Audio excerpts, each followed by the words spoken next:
Okay, hi guys, welcome to round 7 of UADC. My name is Jay. I'm going to be Marabi as the chair for this round. These are my trainees. Hi, I'm Bill from XTU. I'm Sarah from LSU. Alright, okay, everyone ready?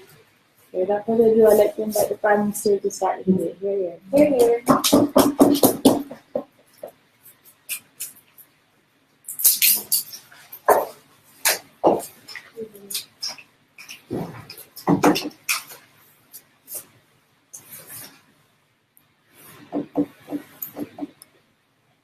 We as states lean on charities to help us extend our reach to the most vulnerable individuals in society. People like the abandoned elderly on the streets, or orphans who have no one else to turn to, or even people who cannot afford brain surgery for hydrocephalus, right? That's why we as states are willing to let go of possible tax revenues to motivate and enable charities to work, to be able to help these very people. So as states, we need to be able to ensure that these charities that we give tax breaks to fulfill their end of the bargain. Because if we don't have as much money to spend on welfare because of these tax breaks, we need to make sure that charities are there for these vulnerable individuals. Otherwise, there's nobody left to help them. Ladies and gentlemen, how should this debate be judged, right? First, in terms of being able to prove which side shows we are able to fulfill the standard of the fairest way to assess how to give tax breaks. But secondly, and more importantly, how we're able to ensure that we effectively reach the most vulnerable individuals in society by improving the way charities function. Before I argue, let's go on to the policy because there are a lot of things to clarify, right?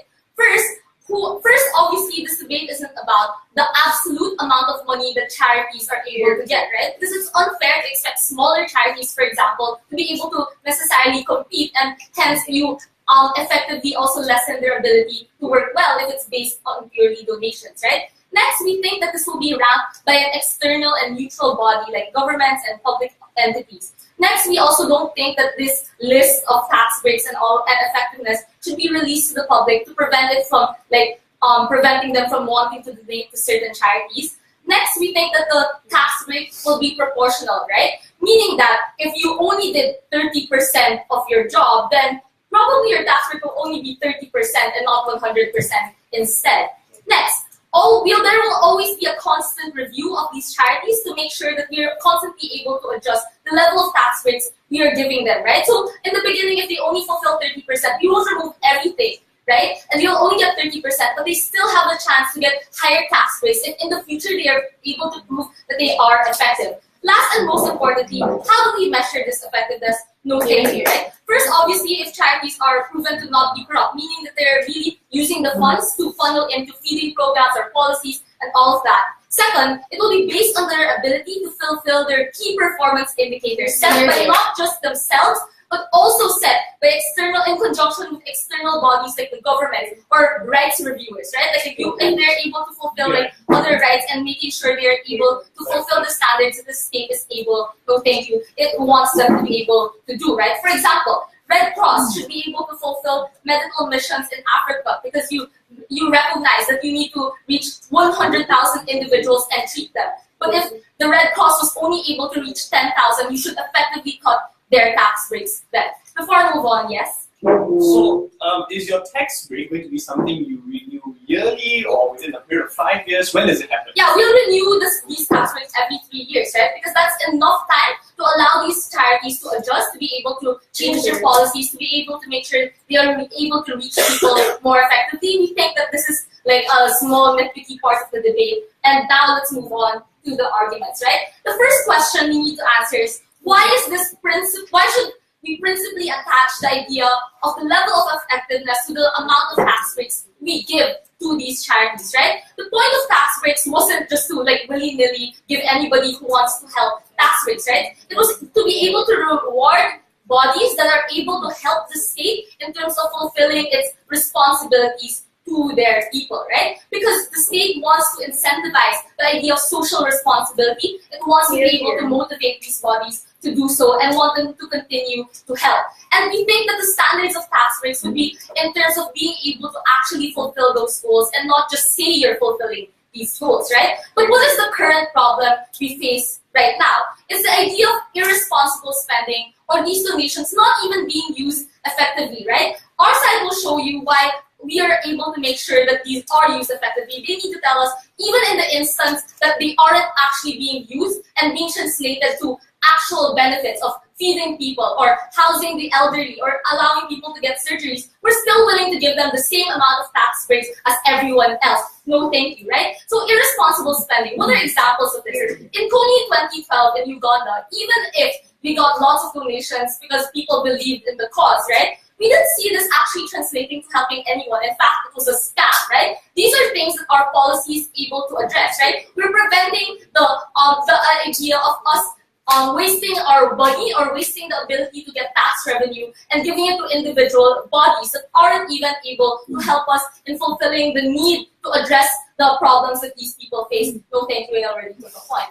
Next, the next example is even in relief operations, for example, right? You may be able to gather a lot of donations for individuals. For example, in the Philippines where you had Typhoon Haiyan or Yolanda, the idea is a lot of bodies or even charities were able to generate a lot of money on donations. But the people on the ground never saw those donations reach them, right? It never went to them, yet we're willing to give them the same tax breaks. We don't think it is fair to allow these charities to benefit in the same way as other charities who are really spending their money on helping individuals. We think those are the people that deserve tax breaks to make it easier for them to help others as well, to be able to make it easier for World Vision or Red Cross or other important entities to be able to give back, right? No, thank you. The second argument is this, right? How does our policy then effectively benefit our society? Two levels, right? First, in the instance that we're talking about charities that maybe just aren't that effective but aren't exactly corrupt, right?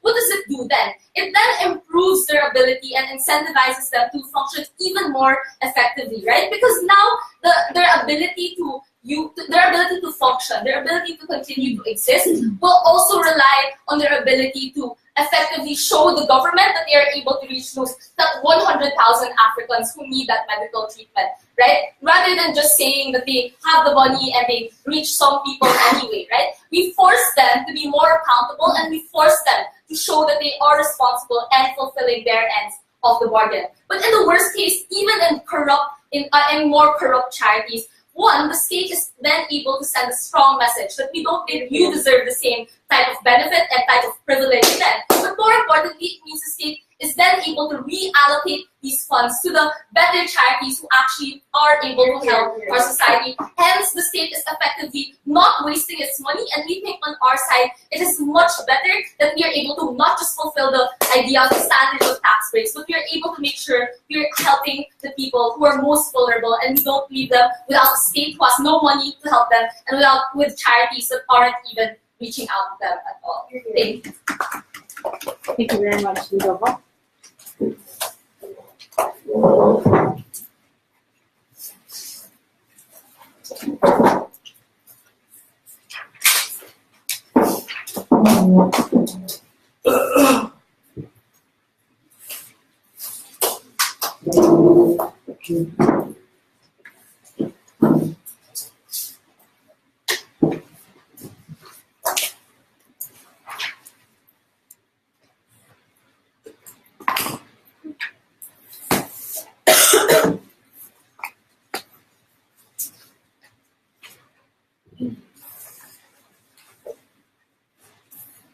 Human suffering is a complex condition, one that we struggle to find answers for, and in fact, many solutions remain undiscovered.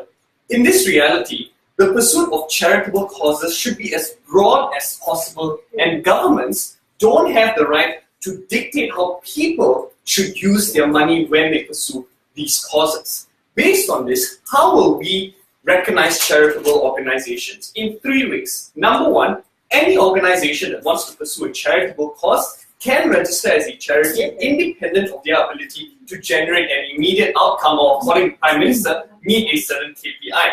Secondly, these tax breaks would include things like exemptions from property tax or being charged things like income tax, because we recognize the donations people receive would not be an income tax. Now, my third part of the model will immediately deal with Prime Minister's weird principle argument, right? Because we think it's fair for us to say that your status as a charitable organization can be revoked if you're found to be misappropriating funds or if you use your organization as a proxy to fund criminal organizations. Based on this, I don't know why they think it's reasonable for us to defend the 2012 collection of donations, or if the Haiti typhoon saw people not receiving the donation and it was because of a poor management of the way the resources occurred due to possible instances of corruption. I don't know why we have to defend these instances, because it's fair to say that if people are entrusting an organization with money, that money should be properly used, even if there's no immediate outcome in terms of benefit. I don't know why that extends to things like us needing to defend corruption. No, thank you. Now, on a note onto their model, and the rest of their arguments is something I'll explain within my argumentation. So the first thing they said in their model is that they want a neutral body, but that is composed of government officials. So I don't know, in their world, their measurement of effectiveness is not going to be one that is representative of different sections of society, but rather what the political interest of that government is going to be. How do you determine that that arbitrary standard of effectiveness is the one that you should prioritize over other types of people's interests? Because note, these are people's money, not taxation that is already entrusted into the government. Secondly, they said we won't release the level of tax breaks to the public because we don't want to disincentivize them from donating. Like, people have a right to know which charitable organizations are most effective in your world, so they can they donate money to these certain organizations. So I don't know where exactly your model wants to be. Do you want to allow people to donate charity to the most effective organizations? So wouldn't you want to reveal these things as public knowledge?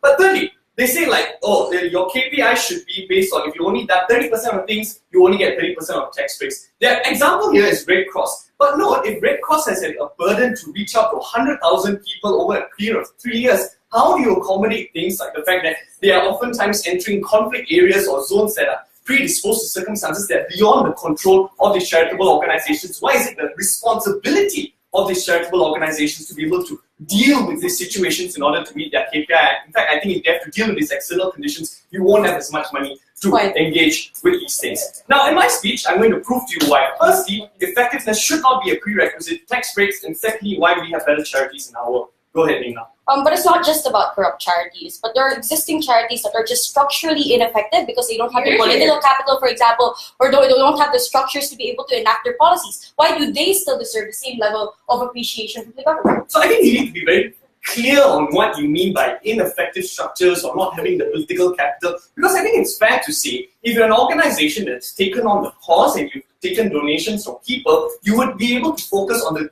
different types of targets that you want to have. Even if you're not very effective in doing it, I think because it's people's money and they determine that this is a pursuit they're willing to take, I don't know why as a government you get to infringe or intervene on the decisions these individuals make.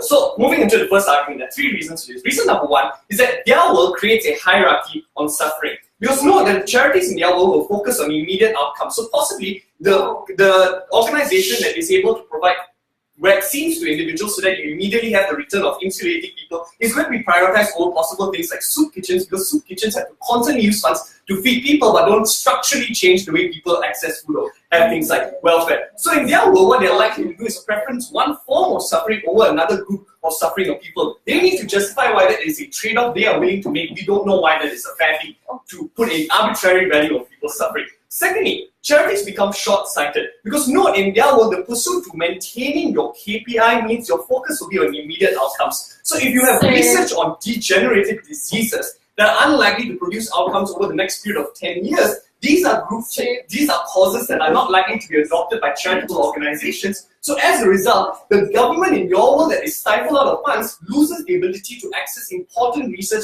in degenerative diseases because of their inability to produce, let's say, an immediate solution within 10 years, because not every 3 years they have to renew their charitable license. So you have fewer options like this, and that means you have organizations that will be short-sighted in their world. Thirdly, monopolies be created. Note that in their world, smaller groups will struggle to meet the KPI every 3 years because possibly they don't have the machinery or don't have the same type of structures that big organizations like Oxfam or UNICEF have. In that world, you create monopolies. But we think even in that world, it's pretty it's pretty horrible, right? Because firstly, if they have the preference having immediate outcomes, you're less likely to use your resources to create things like awareness, because you know it's harder to quantify things like awareness onto people, since you only focus on wanting to make sure the immediate outcomes of drums or the immediate outcomes of sheltering people is one that will be achieved. So the pursuit of achieving your KPI means you're less likely to focus on immediate struggles of people, because your focus now is on the tax break, not the alleviation of suffering. But why do we get better charities in our world? Because the principle here is that the pursuit of charity should be independent of an outcome, because these are people's monies that they have autonomously decided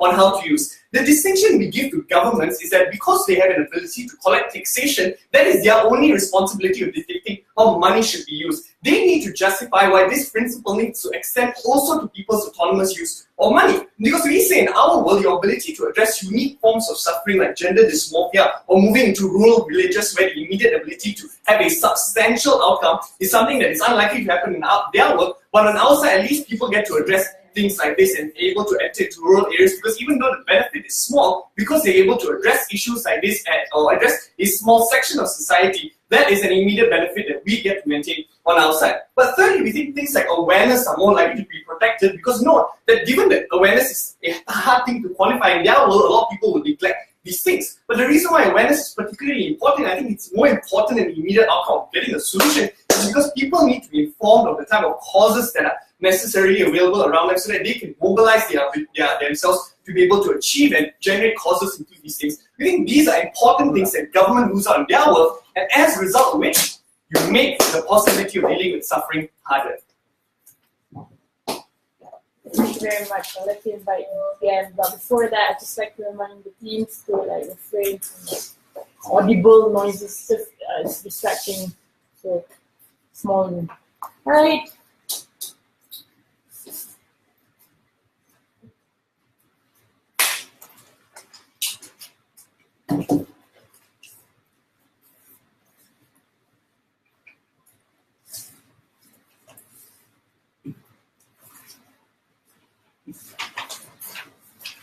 Being able to gather more donations does not mean that you will effectively get more tax breaks under our model. I think the previous speaker clearly misunderstood the way we define effectiveness in this debate, because we do agree it pertains to the elevation of suffering. But before you can elevate people's suffering, you need to create tangible outcomes in people's lives. Not only promising that you will elevate their suffering, but actually making steps that effectively make that change happen. A couple of responses I need to make. Number one, he says that our policy will effectively only care about those more popular short-term aspects. First of all, we clearly disagree. We think the nature of KPIs is that more often than not, charities are able to distinguish the nature of activities that they want to occur. So if your charity is mostly about feeding programs, then that is obviously quite a short-term action that most of these charities are likely going to take. We think KPIs are able to naturally account for that. But with a more extreme example that they talk about, private research entities, we don't think charities are mainly into research, right? Charities are more likely on being able to create forms of tangible outcomes, or the feeding programs or the relief programs that Therese talked about. So clearly there was a mismatch of the kind of organizations and the nature of those organizations which the previous speaker talked about in his speech. Secondly, nothing in our policy said that we are disadvantaging more lesser-known organizations or charities, because we think we're able to account for that as well. I think Therese was very clear with that when she talked about it's largely proportional. So if you have organizations which might be about gender dysmorphia or about causes which are less popular, we think our policy is able to account for that as well, because naturally all charities in their formation are given tax breaks, and after 3 periods, then they're continually reviewed to determine whether they're able to fulfill those promises. If people have a natural inclination towards a particular cause, because let's say they themselves are victims of a particular illness, or because they have relatives who are suffering from that kind of disease, they're naturally inclined to provide donations to that charity anyway. But this debate occurs in places where people might be enticed to give to a charity that is not necessarily fruitful or effective in giving its outcomes, but people continue to give money to those charities nonetheless, right? We don't think the previous speaker was really particularly understanding the way our policy is able to address that problem. Secondly, he talks about misappropriating funds, right? How they don't want to defend corruption. But ladies and gentlemen, corruption was not the only instance that Clarice talked about in her speech. In many instances, charities overreach the KPIs or the goals that they want to set, and as a result, Either bureaucratic inefficiencies come into play, structural deficiencies come into play, such that they're not able to actually properly use the funds of people. Which is why we think that it's particularly important to force these charities to take into account how they will be able to use those funds over a long period of time. Because I think that's the best way we're able to inspire accountability in many of these charities and ultimately ensure that the funds that they get translate into something that's important. Secondly, about governments, this is not only the government, we're able to include external bodies as well, whether these be private bodies. Obviously, they don't do this alone. We think they misunderstood that as well. And lastly, perfect way to jumpstart into my argument, they talked about the autonomous use of people's funds, right? They said that people should be able to determine where and how their money is used. We perfectly agree. And that's what we think. We ultimately have to fulfill the responsibility of these charities and not irresponsibly using the way people engage those funds, right? Before that, anyone? Okay, so if you're talking about charities that are irresponsible and handing out their money, won't people on the ground know? Won't possible donators be aware of that? Won't they have a natural incentive to correct in the way in which they engage society? Because that's how they get future money, right? Right, so that's the perfect way actually to jumpstart into my argument. And we talk about why actually people do tend to give to charities that might not actually be the most effective, why we think we address the problem with a sustainable effort from the side of affirmative. What do we think is the problem here in status quo? The problem is that people actually are quite glib in determining which charities they would rather donate to.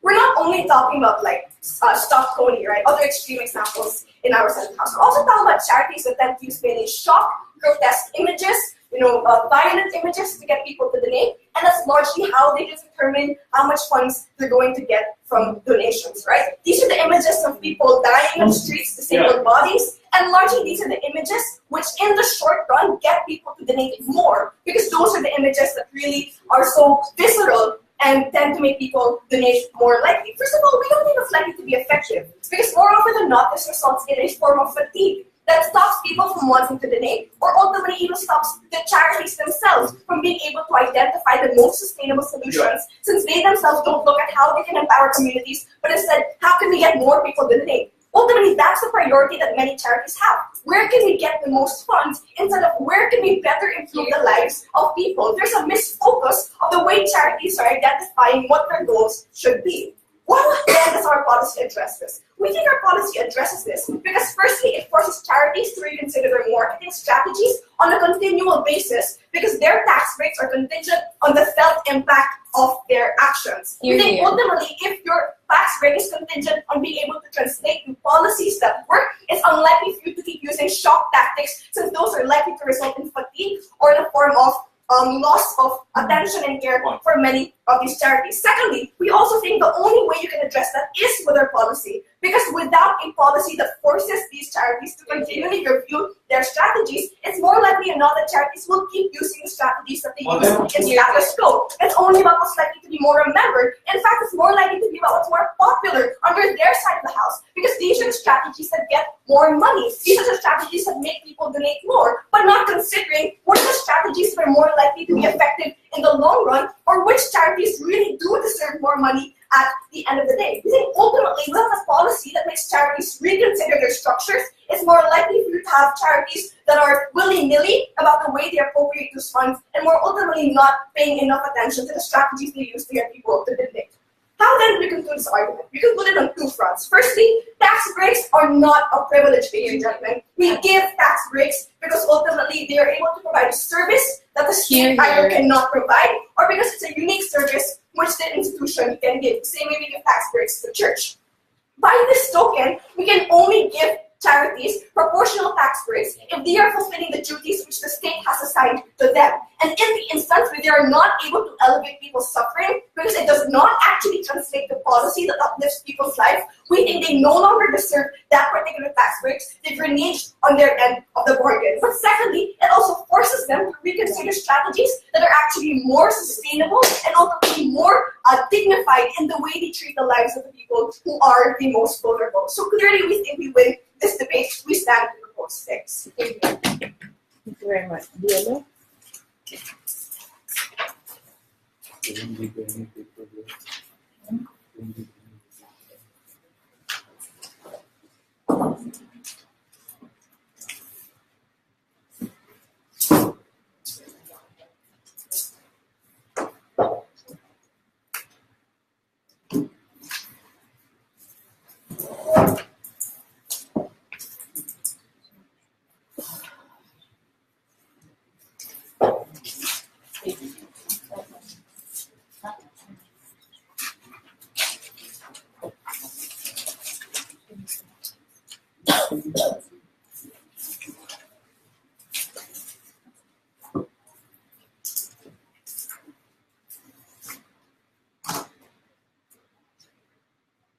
There are three problems that side government want to solve in this debate. Firstly, they want to talk about charities that are corrupted and misappropriate funds. Secondly, talk about charities that use shock factors and go seek images in order to get more money. But secondly, they talk about charities that have structural barriers that prevent them from being efficient. If you can prove to you that all three of those problems will not be solved in their world, but actually be a lot worse, then we win this debate. My argument will tell you why the needs of individuals on a local ground, very nuanced and niche sufferings of individuals, will be a lot less met under our world. I'm going to extend as to what they have already explained to you that I don't think they sufficiently responded to. The first issue, will this be only popular charities?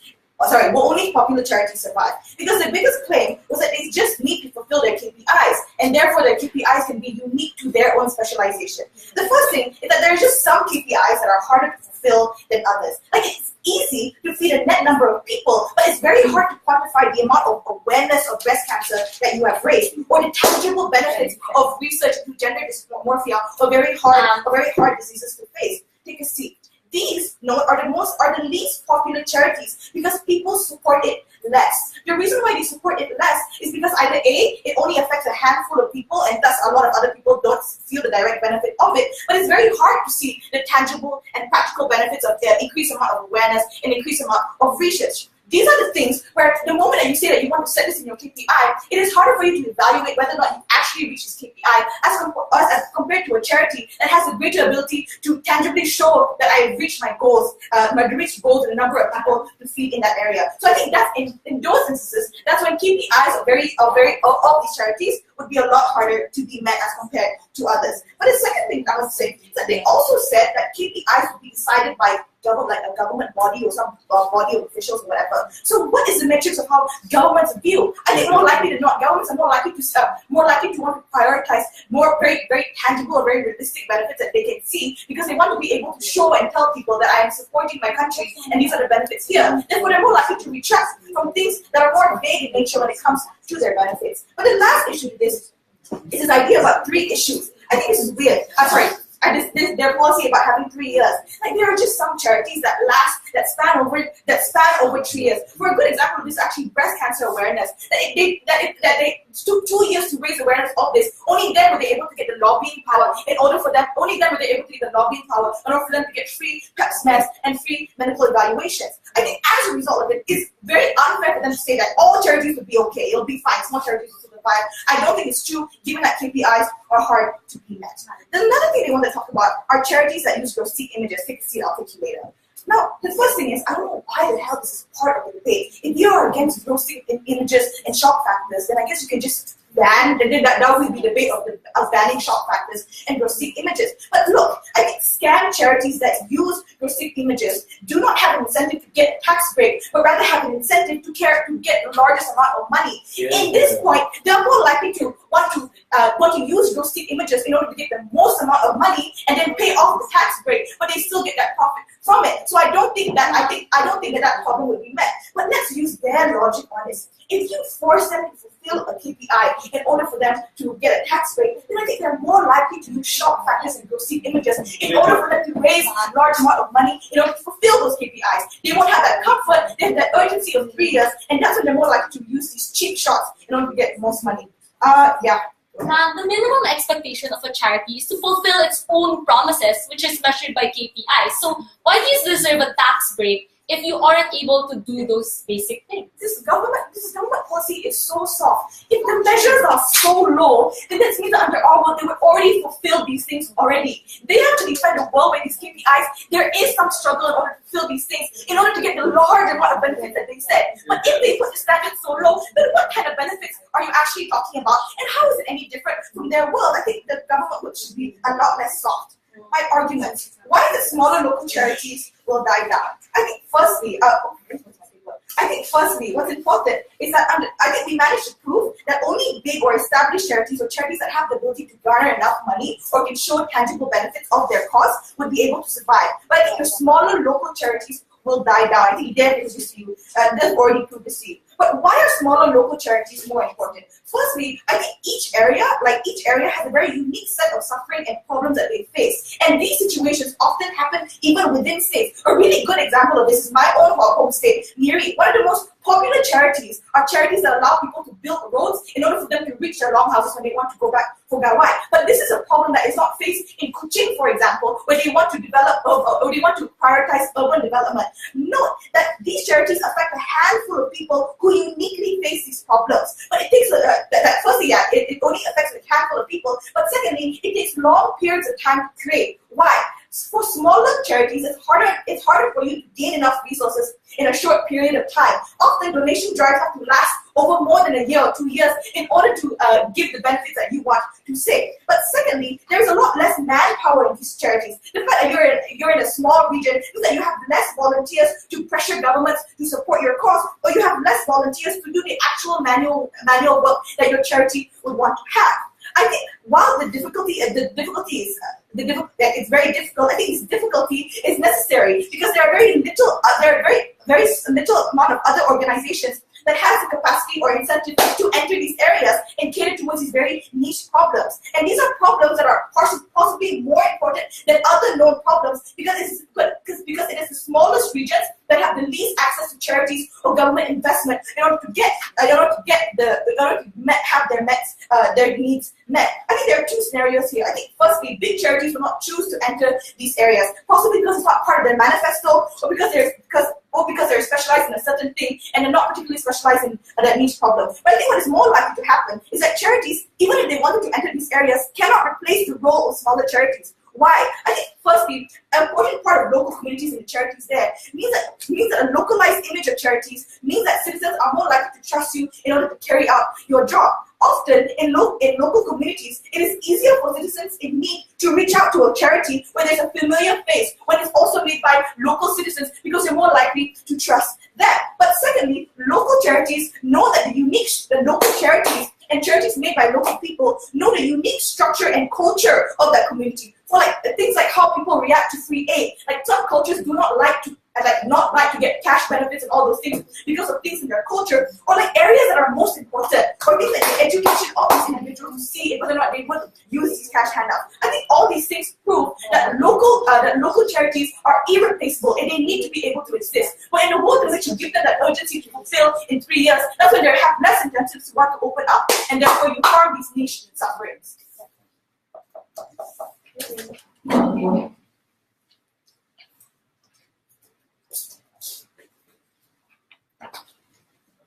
Thank you very much. I'll let you invite Gabriel.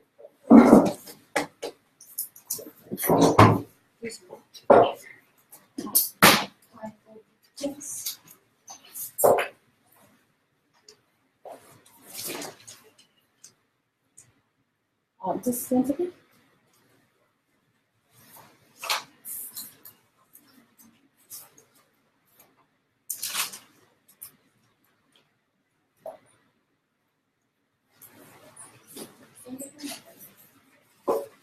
Once again, please look at that issue.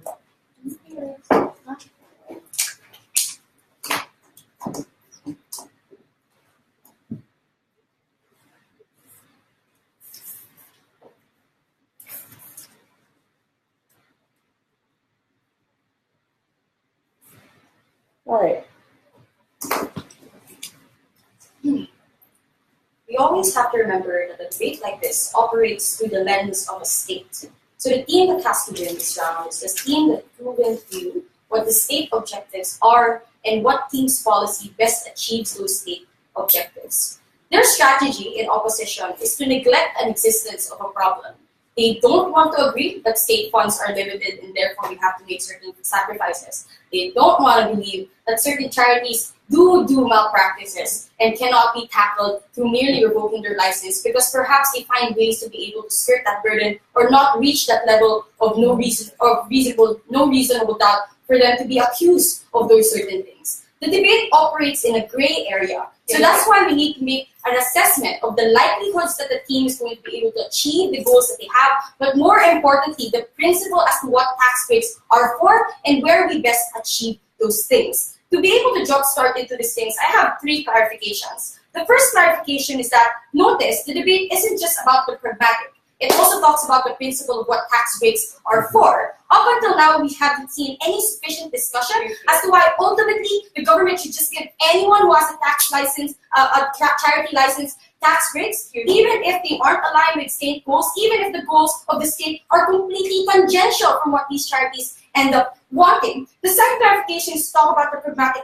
as well, that it isn't just to say that these charities can do stuff, but to prove where they're likely to make those structural changes and what changes and what actions they're likely to do at the onset. Up until now, they were very airy-fairy, that there will be benefits because we throw money into it. But we already told you the problem isn't really the lack of money sometimes. It's how those monies are allocated and how they use that money. So you can't just pump more money into the system and expect it to be more effective. And that's why our standards and our objectives were very important. This leads to the third clarification, therefore, that they grossly misapplied and misrepresented the policies that we had from my first speaker. That it wasn't just about governments dictating what the standards are. She told you that there were three actors that will work side by side. That it's not just about there's governments, but it is hard, but it's also going to be about the KPIs set by the charities themselves and the international community dictating what the priorities of the governments are. So we don't really think there will be like that monopoly problem that the state will be abusive and dictate, haha, I just want to focus on warfare or whatever, right? Because there's always going to be a balance of those three actors. They never prove why that's going to be so harmful in their side, right?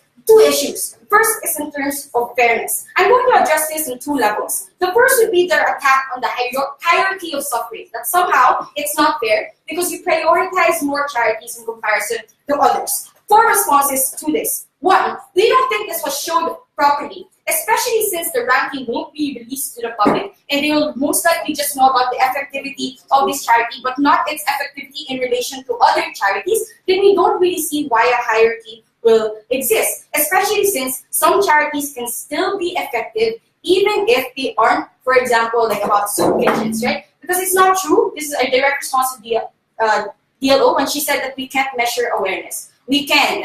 Like, we have social media analytics to be able to determine that, and eyeballs in terms of like the views of videos to be able to see what the reach is. So like they have to adjust. Like the world is getting better at analyzing people's effectiveness. They can't just say, oh, it's great, therefore we should always give them the benefit of the doubt. The second response to this hierarchy of suffering after first issue is that our policy deals with this already. This is why the standard we use isn't to just say it's based on what the state deems to be necessary, but also what the charity deems to be necessary for itself. So yes, we'll agree that sometimes the soup kitchen will say that the priority is hunger, but this charity perhaps will say that awareness for breast cancer is a priority as well. And as long as they fulfill that, the government will recognize it, right? So it's not as if the government is dictating that this is what's important, you should only do that. Third response, assuming that there is, and this is giving them the ultimate best case scenario, right? That somehow there will be a dictation of the hierarchy of suffering.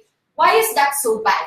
We have to analyze, therefore, the second level. What are the taxes of governments for? Recognize that the state funds are often limited. And that's why it's fair for these governments to make certain sacrifices and prioritize certain things in comparison to another. The state's priorities are often twofold: to prioritize their own goals in terms of the tangible things people can feel on the ground. So, if the government deems that it's more important that we solve poverty in comparison to finding a new way to get into space, then we say that's justified because we're talking about it through the lens of the state. It's okay for the state to prioritize immediate needs in comparison to long-term benefits that might not be assured, because we're just talking about the state pulling out their taxes anyway. If it was that important for other people that space travel were to be achieved, they can still donate. But it's just about talking about what the state should be doing with the limited money that it has. We say that it has to make certain sacrifices to be able to achieve that. And that's why the second level, it's only on our side where we get the most impacts felt, because it's the most tangible and visceral things that the state often prioritizes. And that's a great thing, because we say their untangible benefits, for example, like space travel and awareness, will be useless if charities and states are not able to solve the immediate problems that people face, like being able to feed themselves or get shelter. We say this is the priority in comparison to all the secondary charities that we want to talk about. So the comparative here is to show that it's only on our side where the state is able to fulfill its main obligation of making sure that people live better lives. And that's why it's okay for us to put these charities that are secondary or not really immediate needs on the back burner. Yes? If you're not going to publicize this list, how in your world will you be able to tackle the problem of people donating to institution of malpractices or institutions that use protest image? Okay, this leads me to effectiveness. The clarification we had to make, it was clear from my first speaker, the thing we're not releasing is the list, because it's a ranking, right? But you won't be able to see which charity is better to compare them to other breast cancer charities, right? But you will be able to see effectiveness still. Even the status quo, right? They release their transaction, they have transparency, you can still gauge how effective they are. So we'll still have that in our side. We just don't want there to be an existence of a hierarchy in terms of a charity, right? That's why we don't want to release a ranking, just the level of effectiveness that they have. So I'm going to deal with in terms of messaging. And this is the best case, worst case analysis that will break the deadlock that came to effectiveness. Their side wanted to say that more money will equal more chances of effectiveness. But we told you that there are structural reasons as to why that can't be assured. This is what Jasmine brought up that they haven't talked about at all. That sometimes maybe their strategies are just really wrong, right? So even if they pump so much money, they're not going to be able to fix that. At least on our side, we give them the awareness and we send them a signal that maybe we need to do something different. So that's the best case. The worst case is if these charities really are corrupt and we can't take their licenses away, at least the state isn't actively supporting them. And we send them a message that we aren't on your side. We think that's a benefit in itself that they can't just neglect. They have to be able to respond to that, or but it's too late to do that. Thanks. Thank you very much.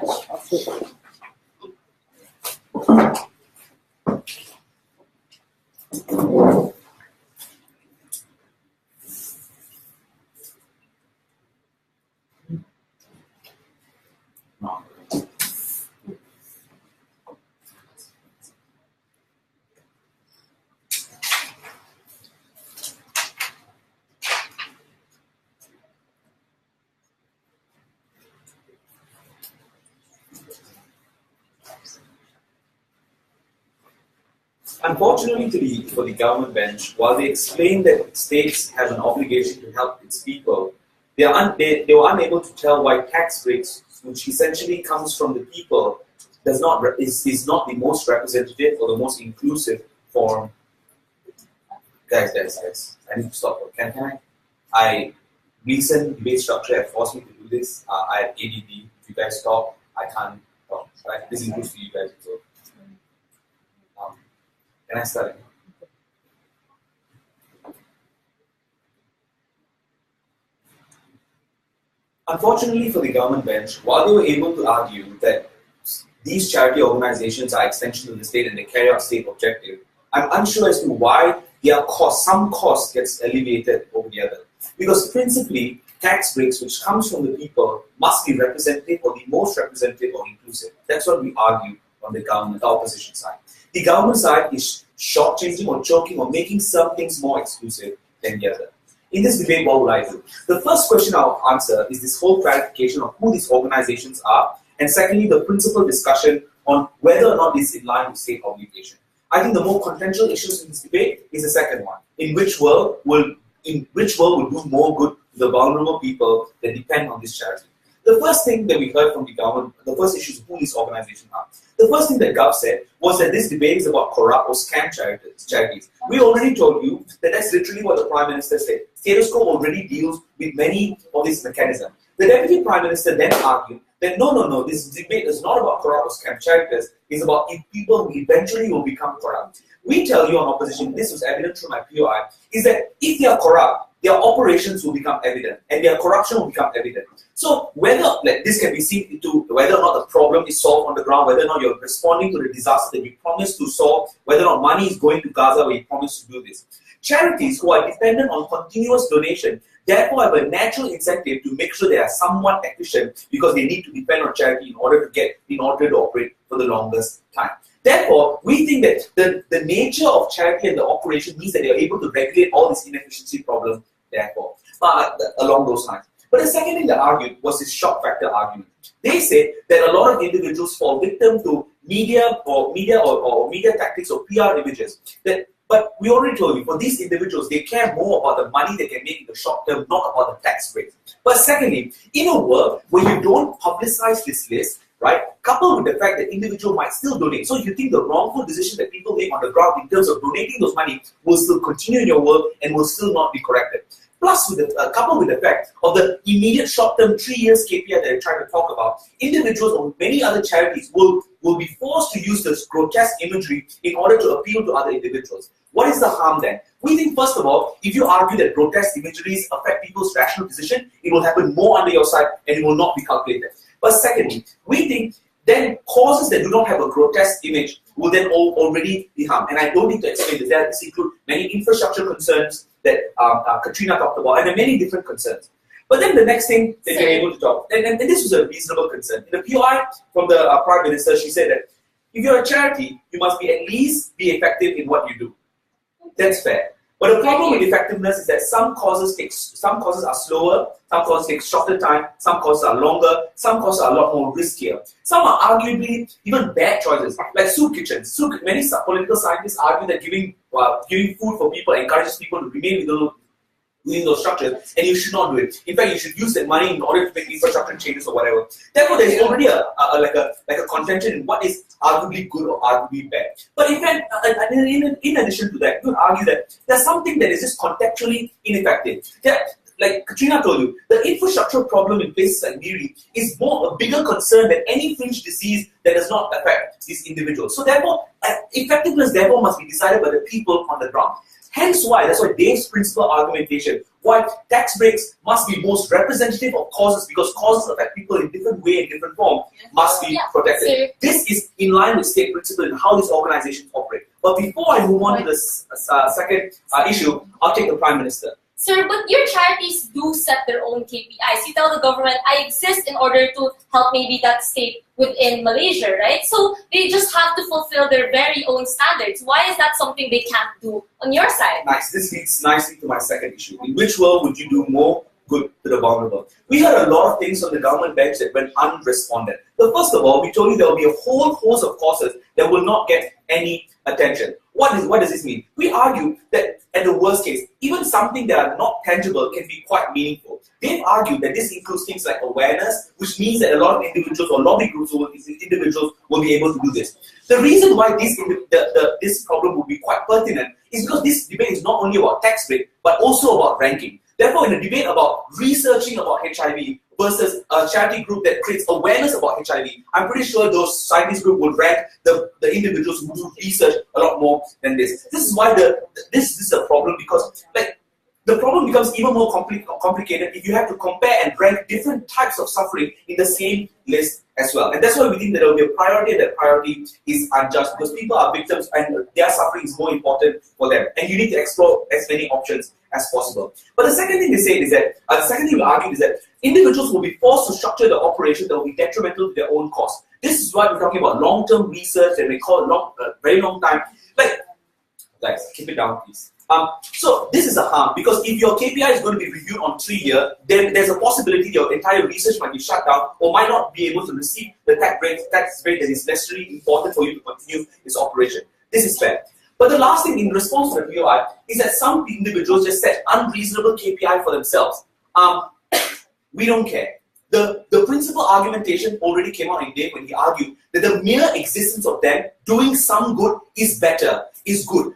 States need to encourage them to do good. Because here is the logic. If the state was to do the same inefficient cause that, I don't know, project or group A wants to do, it is more costly than to just give a tax break themselves. Therefore, just giving a tax break is principally consistent with the state. Even though the marginal is little, the marginal is still existent and still affects some individuals. But we already told you that natural incentive for many charity groups to have KPIs that are better. But the next thing that we talked about that was never rebutted was that it privileges bigger institution in terms of KPI. The problem with KPI is that effectiveness must also take into account the machinery and the resources that you have. Very often, small fringe group that Katrina talked about, who are unable to compete in the same level of these individuals, are more likely going to lose out in the rankings in terms of proving they are able to be effective in the same cause or in a different cause for that matter. So these individuals are less likely going to get the tax breaks that they will do, or less encouraged to do this. The last idea that I like to talk about was in response to the whip speech, that she says that this debate is about space exploration. Obviously, charity is about alleviate suffering, it's not about space exploration. But she says that it's important that some causes will be need to be explored rather than the other. The harm of this is that some things takes a very long time. You need research now in order for you to practice or implement it later. In a world where research is shut down or any different ideas aren't able to be explored, the good will be prevented from reaching to these people that it deserves the most. We beg you to oppose. Thank you very much. I'd like to invite the occupants.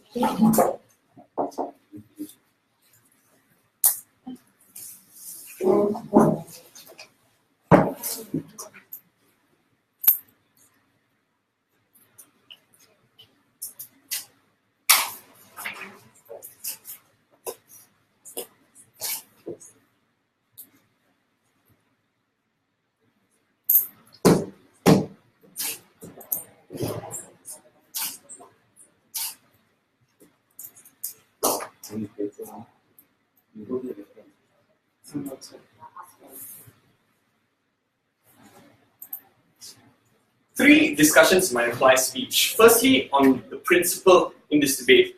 The first thing government wanted to propose in this debate is that tax breaks in principle should only be granted out if it meets state objectives, because states have limited funds. So I agree that states have limited funds, but I don't know why that means restricting tax breaks before justifying possibly collecting more taxes for these individuals. But secondly, we give tax breaks to religious institutions. They are not part of the immediate benefit to states. So I don't know why there is suddenly a disjunction in the way you decided to accord tax breaks to certain individuals. But then they say that these tax breaks should only be granted on the premise that you can meet your KPIs, and that apparently you can autonomously meet your KPIs. But if your objective is to meet state goals and you are having a state body to determine who gets these tax breaks, why is it equally possible for you to say you can allow these groups to autonomously decide what they want? Because in that instance, you don't get your benefit of meeting the state objectives or calling tax breaks to these individuals, because you're restricting your ability to get these benefits. You're allowing groups to decide freely what they want to have. Because in that world, things like gender dysmorphia or researching on degenerative diseases that don't immediately meet the priorities of the state get traded off in your world. So I don't know how you can say we want autonomy, but at the same time we want to dictate these tax breaks. That's why we say the comparison of principle on our side is because this is your money. The states have control over taxation only, and that is why they have the full machinery to organize general structures for people. But the reason why people donate beyond taxes is because there are some causes that are intrinsically important to these individuals, and they find meaning in participating in these causes. So when you say on your side you don't want to release the effectiveness of these organizations, or you don't want to allow people to determine where exactly they want to donate to, how exactly are you meeting the principle of respecting how people should use their money? We think it's important to recognize that if people want to donate, they must directly feel that they are doing something good for these charities. In your world, they don't get to intrinsically feel that benefit. I don't know how exactly you still get to maintain that same amount of donation. But secondly, let's look at the government's case, because in summary, what they do is they screw over small charities and they create a reliance over big charities. Why is this the case? Because if their policy says you want to have a 3-year evaluation period for all your KPIs, then smaller charity groups that struggle to meet their immediate goals because they may not have the machinery or because they cater to a small group of individuals are less likely to be able to meet your objectives. Now,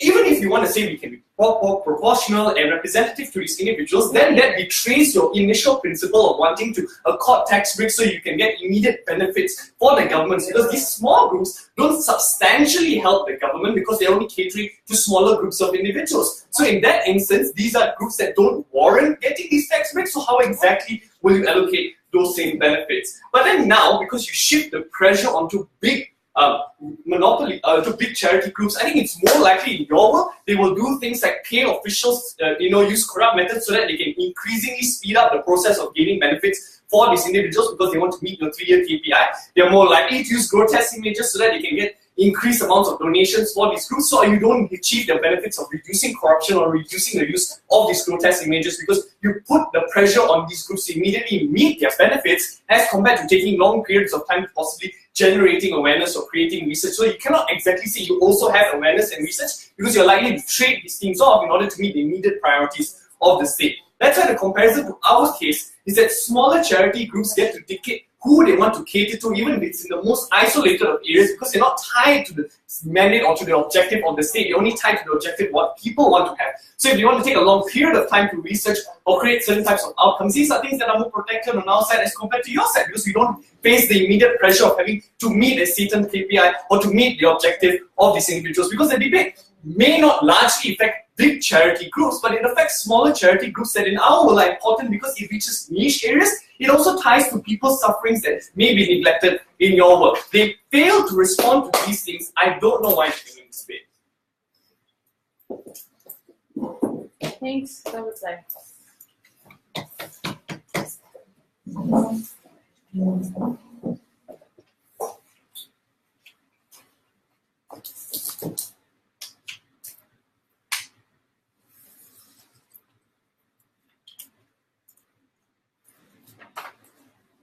I think the best way to show that you respect people's money and to show that you respect where their money goes is to ensure that charities are able to use that money effectively.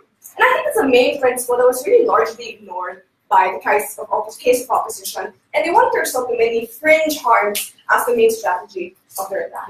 Two reasons why they really can't win this debate. Firstly is their own explanation of why smaller charities would not get enough attention was largely unsubstantiated compared to the way we built our principle of being able to uplift charities the way that they deserve, right? Because their main argument of leaving out a lot of smaller charities wasn't really adequately explained when Clarice already talked about how only our policy is able to address largely those concerns, right? But we also told you additionally that even if that we might have to leave out smaller charities, even the worst case scenario, this is a concession that the state has to make. Because the state has limited funds in the instance where they have to give tax breaks because they recognize that these tax breaks can be harmful to other potential charities. So the question is, how do we ensure that this charity is the most deserving entity of that tax break? And ultimately, the principle which we defer to is the principle of effectiveness and ensuring that they're able to responsibly use that funds, compared to their side of the house where they're relying on arbitrary judgments that people might have in determining where they want their money to go to. We would rather have it a process that's arbitrated by the state in conjunction with other parties in determining which charities are really translating people's money into action, and that's the best way we show people we respect their money. So really, we think that in comparison to how we characterize a particular problem and showed you why it's likely to work, we think they were deficient in that regard. But the second reason why they're going to lose this debate is that they wanted to respond mainly to fringe parts of the case without responding to the main principle. Because we asked a very simple question: why can't we hold charities accountable for the promises that they themselves have set?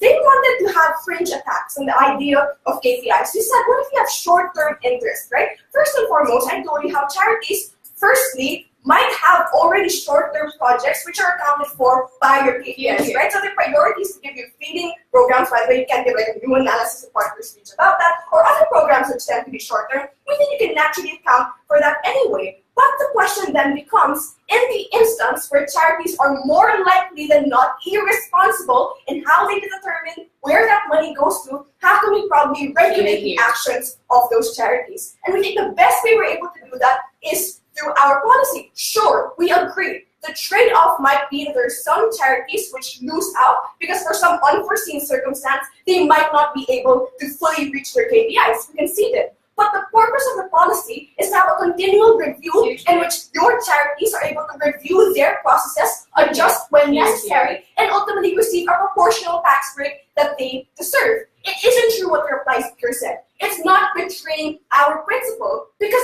our goal is not to get immediate benefits out of charities. We never said that, but the goal was to make them accountable. And if becoming accountable was by being true to your short-term or long-term process, then at least we fulfill that under our side of the house. We have yet to hear a strong and compelling argument from the side of opposition bench which can make us believe that our policy is A, unjust to these charities, and B, ultimately we can better trust these charities to decide for themselves which programs they would rather want to prioritize. Ultimately, in a context where the state's funds are limited, and in a context where people do deserve to have their money go into tangible effects, because that's actually how we elevate people's suffering, not just with empty promises, we believe the side of government fulfills that better. We deserve to win today. Thanks. Thank you very much. Please cross one.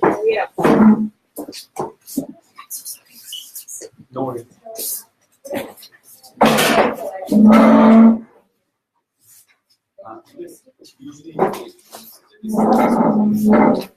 So there's problem. I saw some A4 paper. Yes, could you? Can I sign A4 paper? Yeah. Thank you.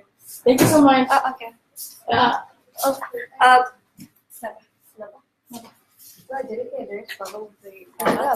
Okay, I go there. I saw the message. Oh, okay. Could you ask them?